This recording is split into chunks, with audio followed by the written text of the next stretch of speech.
জি। এখানে মনে করেন যে দোকানগুলো আছে প্রত্যেকটা দোকানে তো আমার ফ্রেন্ড সার্কেলের আচ্ছা, আচ্ছা। আমার বাইরের এই ব্যানারের কাজটা একটু বেশি করতেছি। আচ্ছা। মানে হচ্ছে মানে আপনি নিজের এলাকার হ্যাঁ, পরিচিত ওদের কাছ থেকে ওদের কাজগুলো থেকে নিতে কাজটা নিচ্ছি। পারতেছেন। ভেরি আমি গুড। মনে করেন আগে মানে ইচ্ছা কইরাই আর বানাইবো না। আমি আচ্ছা, বলছি আমি নিজে টাকা দিবো, আমি ৫০০-১০০০ টাকা দিয়ে আইনা দিবো, আচ্ছা, আমার কোনো কিছু লাগবে না। আচ্ছা, খুশি বানায় দিবো। আচ্ছা, পরে তাও কেউ করবো না। পরে জোরে আমার একটা ফ্রেন্ডের হ্যাঁ, দোকানের রাত্রে এটা বিলা দিছি। আচ্ছা, আচ্ছা, বিলা পরে রাত্রে সব কমপ্লিট কইরা ৮০০ টাকা খরচ হয়েছিল। আচ্ছা, আচ্ছা। তো এটা আইনা আমি বলছি যে এটা আইনা দিলাম, এখন তুই লাগা, আমি সব কিছু করছি। পরে ওই লাগাইছে, লাগানোর পরেই তো মানুষ জিজ্ঞাসা করা শুরু করছে, যে কে করছে? আচ্ছা, আচ্ছা। বলছে যে সানি করছে, ওই কাজ টাজ করে। পরের দিন আমার ৪ টাকা উঠছে ওই পরের দিনে ৪ টাকা যাচ্ছে মাশাআল্লাহ। আশেপাশের দোকান থেকে। Very good. পরে একটা ওয়ালটনের একটা মানে ওয়ালটনের যত কাজ আছে এখানে আমাদের একটা মেন শুরু। আচ্ছা, আচ্ছা। বলে ওই স্যারের সাথে কথা হইলো, ওই স্যারেও আমার ওয়ালটনের লোগো থেকে শুরু করে তাদের দোকানে এমনিতে তো ঈদের সময় অনেক ইয়াতে লাগে। হ্যাঁ, তো ওই স্যার অনেক কাজ দিয়েছে আমার। আচ্ছা, তো আলহামদুলিল্লাহ এখান থেকে ভালো একটু করছি। যাক মাশাআল্লাহ। প্রায় ওই টাকা দিয়ে কিন্তু আমি এখানে আইছি। ও আচ্ছা, তাই আমার নাকি? কাছে টাকা ওইরকম ছিল না। আচ্ছা, আচ্ছা, গুড, পরে ভেরি গুড। প্রায় ওয়ালটন থেকে আমি প্রায় ৮,০০০ প্লাস টাকা আচ্ছা, করছি। আচ্ছা, তো আমি স্টিকারের মতন আর কি হ্যাঁ। সবকিছু কইরা এনে দিছি। ওরা কেন দিছে। আমার প্রায় লাভ ছিল ৮,০০০ প্লাস। আচ্ছা, আচ্ছা, ভেরি গুড। ওরা আর কি এইসব মাশাআল্লাহ। নিয়ে আছে আর কি। আর কালকে আসছিলাম স্যার একটা কাজে কিন্তু পরে যাইনি। আচ্ছা, আচ্ছা। এখন আমার কোনো একটা ফ্রেন্ড আছে ওইখানে ছিলাম। কালকে তো ওইখান থেকে আসলে রাত্রে ব্যাপার স্যাপার হ্যাঁ, জানতে স্বাভাবিক। হ্যাঁ, এখন যাবো না। যেহেতু আসছি জি। কখন একটু দূর থেকে আইছি আবার কখনো সুযোগ হয় কিনা বুঝতে পারছি। এজন্য যে অফিসে দেখি যেটা নাকি? Very good. না আমি এজন্য ৩টা বাজে আসতে বলছি, দেখা যায় দুপুরে তো আমরা নামাজ কালাম পড়ি। আমি তারপরেও একটা টেনশন ছিল যে আপনি কখন চলে আসেন আবার। ঠিক আছে? চিন্তা করলাম যেন নামাজটা পড়ে পরে ওই একটা দাওয়াত ছিল। আমার পাশে বোন থাকে। প্রথমে যে কল দিয়েছিলাম তখন আমি গাউস ছিলাম যদি ও আপনি আচ্ছা, আচ্ছা। বলতেন যে ৩টা আসার লেগা পরে আমি হয়তো বা আরো পরে ওখান থেকে না অসুবিধা নেই। আমি তো চিন্তা করছি যে না আসতে তো দেরি হতে পারে। এই জন্য বলছি ঠিক আছে রওনা দেন, সমস্যা নেই। অবশ্য বোনের বাসা কাছে ছিল, দাওয়াত খেয়ে মানে সমস্যা নেই চলে আসলাম আর কি। আচ্ছা এখন কি অবস্থা আপনার, মানে আমাদের এখানে যে ট্রেনিং করেছিল না, আসলে আমাদের এটা আমি আগে কি এগুলো জানতেন কাজগুলি? আমি ফ্রিল্যান্সিং সম্পর্কে আমি আগে থেকে মোটামুটি জানতাম আচ্ছা, আচ্ছা, কিন্তু অনলাইন থেকে আমি ফ্রিল্যান্সিং এর জগৎটা আসার একটা মূল রহস্য হচ্ছে আমি কিন্তু স্কুলে বেশি পড়ালেখা করি নাই। আচ্ছা। কিসে কতটুকু পর্যন্ত পড়েছেন? আমি 9 পর্যন্ত পড়ছি। 9 কোন জায়গায় কোন স্কুলে? এটা আমাদের ময়মনসিংহে। ময়মনসিংহে। আচ্ছা, পরে আমার তখন আসলে পড়ালেখাটা করি নাই গেলে আমার আম্মু তো এসব পছন্দ করতো না, মাদ্রাসায় পছন্দ করতো বেশি। আচ্ছা, যে আচ্ছা, কারণে মাদ্রাসায় পড়াতে চাইছিল। আমার আচ্ছা। চাচারা রাজনীতিবিদ, তারা কইছে যে না তোমরা যে রাজনীতি করাম। ও আচ্ছা, পরে যে এসব তাদের গন্ডগোলের পরে গন্ডগোলের মাধ্যমে পরে আমি আর পড়ালেখা করি নাই, মাদ্রাসা চলে গেছি নাই থেকে। তো মাদ্রাসায় পড়াশোনা করলাম একটু। এরপরে তো বিভিন্ন বাজে চিন্তা ভাবনা করে গেছিলাম। মনে করেন মোটামুটি রাজনীতি থেকে তখন এখানে ছিলাম, কোনো পলিটিক্যালও ছিলাম। আচ্ছা, আচ্ছা, মোটামুটি ভালো একটা ইনকাম হইতো আর কি। আচ্ছা। রাজনীতি যারা করে হ্যাঁ। আমার হাতে থাকলে অনেক টাকা ইনকাম করা বুঝতে যায়। পারছি। তো তখন থেকে আমি অনলাইনের সাথে যুক্ত, বিভিন্ন মনে করেন এই ফাইন্যান্স ট্রেডিং, হ্যাঁ, পরে বুঝতে পারছি। বিভিন্ন যে ট্রেডিং আছে এই ট্রেডিং এর সাথে আমি যুক্ত। এই ট্রেডিং থেকে আলহামদুলিল্লাহ আমি ১৭ থেকে এই ট্রেডিং এর সাথে যুক্ত। আচ্ছা, তো আলহামদুলিল্লাহ প্রায় $২,০০০ প্লাস আমার প্রফিট আছে। হ্যাঁ, লস আছে কিন্তু লস থেকে লাভের ইয়াটা বেশি। পরে যারা বড় বড় ট্রেডার তাদের ইনকাম কিন্তু আলহামদুলিল্লাহ মনে করেন বাংলাদেশে আছে ১০,০০০ ২০,০০০ প্লাস, প্রায় ৩০-৪০ লাখ টাকা এরকম ইনকাম, কোটি টাকাও আছে নাকি। আচ্ছা, তাদের শুরুটা কোথা থেকে হয়েছে? মানে প্রথমে কিন্তু এত বড় ট্রেডার কেউ হয় না, তো শুরুটা কেমনে হয়েছে? পরে রিসার্চ করে দেখছি যারাই বড় বড় ট্রেডার তারাই আগে ফ্রিল্যান্সিং করছে। ফ্রিল্যান্সিং থেকে যে রকমটা ইনকাম হয়েছে ওইটা দিয়ে সে ট্রেড করছে। ও আচ্ছা, আচ্ছা। মানে এখান থেকে ইনকাম করে সে এখানে এইখান থেকে মূল রহস্যটা এখানে ফ্রিল্যান্সিং থেকে শুরু হয়েছে। আচ্ছা, আচ্ছা, তো এই কারণে আমি তখন থেকে চিন্তা করলাম তাহলে ফ্রিল্যান্সিং আমি শুরু করি। আচ্ছা, আচ্ছা, পরে এইভাবে বিভিন্ন জায়গায় আলোচনা করলাম। তো ইউটিউবে সার্চ করি, অনেকে আসে, অনেক ভিডিও দেখি, তো তাদেরকে অনেক সময় এসএমএস করি, ওরকম রেসপন্স পাই না। জি, তো এইভাবে আর কি আপনাদের একটা আসলো, পরে একদিন আপনারা এসএমএস করলাম, গ্রুপে অ্যাড হইলাম, পরে তো এই যে সোশ্যাল মিডিয়া শুরু হলো। জি, জি। ভর্তি এই ভর্তি হইলাম। এখন অনেকে আমার তখন কইছে ফ্রিল্যান্সিং করতে ইন্ডিয়াতে বেশি করা যায় না।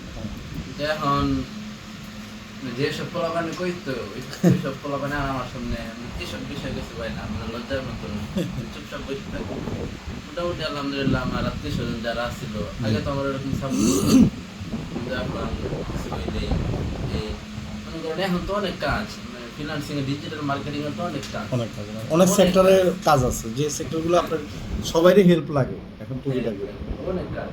তা মনে করেন কথার কথা ফাইবার ছাড়াও হ্যাঁ। যদি করে তো ফাইবার অ্যাকাউন্টই করা লাগবে। আর বাংলাদেশের কাজ হ্যাঁ, এটা অনেক কাজ। অনেক কাজ। আপনি নিজে তো বললেন যে নিজের আত্মীয় স্বজন এলাকার কাজ করি তো আপনার এখন। হ্যাঁ, আলহামদুলিল্লাহ। আমি ওই যে ওয়ালটনের ইয়েটা আছে, জি। মানে সে অনেক বড় কিন্তু তার একটা শোরুম আছে। আচ্ছা আচ্ছা। তো সে আমার দেখলেই আমি আমার কাজটা মূল ফ্যাক্টর না, আমার কথা হচ্ছে আমি যার সাথে একটু কথা বলবো জি। সে আমার ব্যবহারটা দেখুক। তো সে আমার দেখলেই অনেক সময় অফিস থেকে বাইরে বের আমার সাথে কথা বলে, জি জি। এটা মানুষ দেখা অসুবিধা করে যে আমি তার কাজটা করে দিচ্ছি সব কিছুই। তো আমার ওই সে ছোট করে একটা করে দিচ্ছে, আমার নামটাও দিয়ে দিচ্ছে, আচ্ছা। সুজনে আমার নামটাও দিয়ে দিচ্ছে। হ্যাঁ। বলছি যে তুমি কাজটা করতেছো, তো আমি আমার যে অ্যাডগুলো আছে জি। আমার প্রতিটা কোম্পানিতেই আমার যে সেক্টরগুলো আছে তো তোমার দিয়ে কাজ করাবো। জি।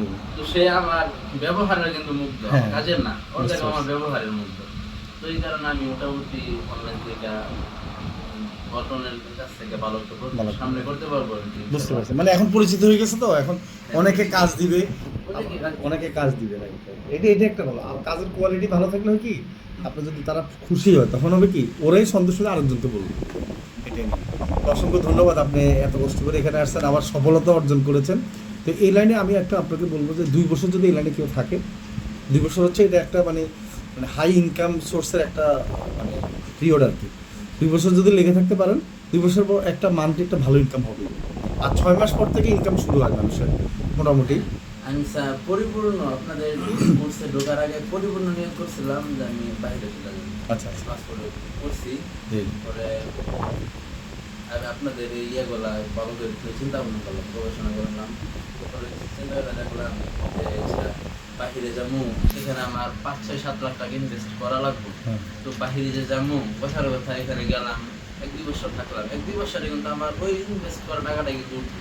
আমার লাভের অপশন কিন্তু আমি 1-2 বছরে দেখবো না। হুম। কথার কথা আল্লাহ না করুক, তখন আমার পরিবারের একটা কিছু গেলো, আমি এক ভাই, আমার কোনো ভাই নেই। আচ্ছা আচ্ছা। আমার 2 বোন অসুস্থ, তাদের বিয়ে হয়ে গেছে। আচ্ছা। তো আমার জন্যই তো আমার মা বাবা ইচ্ছা আছে। হ্যাঁ। আমি যদি বলি আমি কিন্তু এখন অসুস্থ স্যার, আমার হাই প্রেশার। ও আচ্ছা আচ্ছা। আমি যদি বলি আমি সুস্থ, আমার আম্মা আব্বু সবাই সুস্থ। আমি যদি বলি অসুস্থ, তাহলে সবাই অসুস্থ। এরকম একটা পরিস্থিতি। চিন্তা করলাম পরে যদি কিছু হয়ে যায় তাহলে তো আমার আয়া পড়তে হবে। যদি আয়সা করি তাহলে আমার এই দিকে আমি কিছু করতে পারলাম না, ওই দিকেও কিছু করতে পারলাম না, তাহলে কি হবে? আর এখানে তো 5,000 টাকা, তো 5,000 টাকা তো গতভাবে ইয়া করি।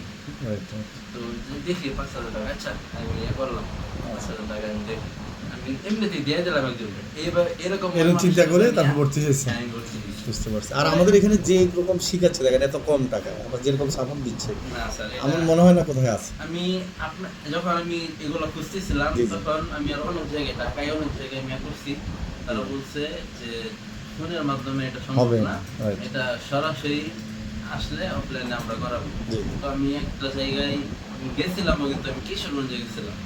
আচ্ছা তো আচ্ছা। ঢাকা থেকে কিশোরগঞ্জটা আমার একটু কাছে লাগে, তো এখানে গেছিলাম। যাওয়ার পরে তাদের এখানে সপ্তাহে 3 দিন অ্যাটেন্ড করতে হবে, আচ্ছা। 9টা থেকে 5টা পর্যন্ত, 30,000 টাকা 6 মাস। তো 6 মাসে সপ্তাহে যদি 3 দিন, তাহলে 6 মাসে আবার 30,000 টাকা। রাইট। পরে ওইখানে মোটামুটি ভালো মানুষ, ওইখানে ওই মানুষ ওটাও তাদের হ্যাঁ।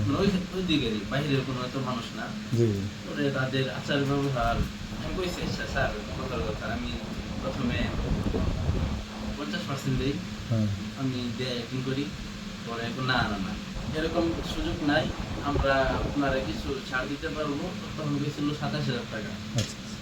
এ করতে হবে।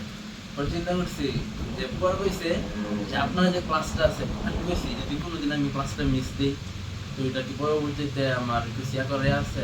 তো না, আপনার এই 3 দিন যদি মারা যায় তাহলে হয়তো আমি পরীক্ষা শোনার পরে আমি কিছু না স্যার, এত রিস্ক নিয়ে আমি কাজটা করতে পারবো না। পরে আর অন্য কিছু, আচ্ছা ঠিক আছে আপনারা আসেন, পরে আমি সাপোর্ট দিয়ে দেবো। হ্যাঁ, মানে তাদের সাপোর্ট দেওয়ার সিস্টেম হচ্ছে 9টা থেকে আমি সারাদিন ছিলাম, 9টা থেকে 3টা পর্যন্ত, আচ্ছা 3টা 4টা 5টায় 3 ঘন্টা তারা সাপোর্ট দেয়। আচ্ছা আচ্ছা বুঝছেন? তো 3 ঘন্টা সাপোর্ট দেয়, কথার কথা ওইখানে থেকে যে কাজ, ওই কাজের অপশনে থেকে, ওই কাজের স্থানে থেকে অনেক সময় অনেক কিছু মাথায় আসে না, Right. পরে আসে। পরে আসে। মানে আপনি অবসর সময় আসবে বাসায় হ্যাঁ, হ্যাঁ, হঠাৎ পরে করে আসে। কাজ করার সময় রাতের বেলা এটা আসবে। যত যাই গেছি হোক তখন কিন্তু মাথায় সব কিছু আসে না, পরে একটা সমস্যা হইলো। আর তারা শেখাবো কম্পিউটারে, তখন কম্পিউটারে আমার কম্পিউটার ফোন কিন্তু আকাশ পাতাল ব্যবধান। তখন যে কাজটা কম্পিউটারে দেখবো শিখবো, ওইটা ফোনের ডেস্কটপ মানে আপনার তো কম্পিউটার নাই? পারবো না, না ও আচ্ছা, কম্পিউটার নাই। তাহলে আবার কম্পিউটার কিনতে হবে। আমার কিনতে হবে, কিনতে হবে আবার ইনভেস্ট আর একটা 30,000 টাকার আবার বাড়তি ইনভেস্ট, হ্যাঁ। আর ওখানে 40-50,000 টাকা ইনভেস্ট দেবে, এখানে, হ্যাঁ। আবার আসা যাওয়া খরচ। খরচ কম্পিউটার কিনলে তো ভালোটাই কিনতে হবে। হ্যাঁ তো এই কারণে সব কিছু চিন্তা ভাবনা করে মানে এ করলাম যে না, আমার রেগাইটাই বেশি ফোনের মাধ্যমে আচ্ছা। দেখি, পরে তো শুরু করলাম। এখন তো আলহামদুলিল্লাহ মনে করছি যাক। ভালো কিছু হবে। মাশাআল্লাহ, এখন মানে একটা নিজের একটা কনফিডেন্স চলে আসছে। হ্যাঁ, মানে আপনার, আমার মনে হয় যে আপনি আরো কিছুদিন গেলে মাসে 20-30,000 টাকা ইনকাম করা আপনার জন্য ব্যাপার হবে। এটা ব্যাপারই না। এই যে মনে করেন কথা এই আমি এই পোলাপানের কাছ থেকে দোকানের মাধ্যমে যে টাকাটা এ করছি, হ্যাঁ, ওইটা আমি টাকার হারটা কম ছিল, প্রায় ঠিক। 35 মানে প্রথম তো একটু আপনার কম ছিল। জি। কিন্তু ওই টাকাটা আমি সত্যি কথা বলতে স্যার, ওই টাকাটা আমি বাইন্যান্সে ডলার কিনছি। ও আচ্ছা আচ্ছা তাহলে কিনা ওইখানে আমি বাইন্যান্সে টেট করছি, টুইটার টেট। মোটামুটি আমার 3500 টাকা দিয়া আমি ওই দিনই প্রায় 10,000 টাকা এ করছি, income করছি। বাহ, তো আলহামদুলিল্লাহ এই টাকাটা তো আমার ইনকামটা শুরু হয়েছে এই হ্যাঁ। ইয়া থেকেই। আমি মনে করি ওইটা আমার এটারই ফসল। এটারই পছন্দ, রাইট, কারণ আমার এটা এই টাকাটা তো ওইখানে ইয়া করছি। রাইট, আমি এটা ইয়ার মধ্যে কিছু করবো, প্লাস আমি ফ্রিল্যান্সিং থেকে একটু বড় হবো, হ্যাঁ। ভালো কিছু করবো। তো এটা নিয়ে কিন্তু আমি ফ্রিল্যান্সিং আসছিলাম। রাইট, বুঝতে আমার পারছি। কোনো কিছু হইলেই যদি পকেটে টাকা থাকে, তাইলে এটা দিয়ে আমি ডলার কিনি, আমার সাথে ডলার কিনি। আচ্ছা আচ্ছা, বুঝতে পারছি। ওইখানে ডলারটা রেট বেড়ে গেলে লাভ নাকি? এটা হচ্ছে মানে ওখানে কয়েন কিনি আর কি। আচ্ছা আচ্ছা, কয়েন কিনি, পরে ফিউচার ট্রেড করি, যে মোটামুটি ভাবে আর কি কিছু কিছু বর্তমানে নতুন নতুন কয়েন আসছে, এগুলো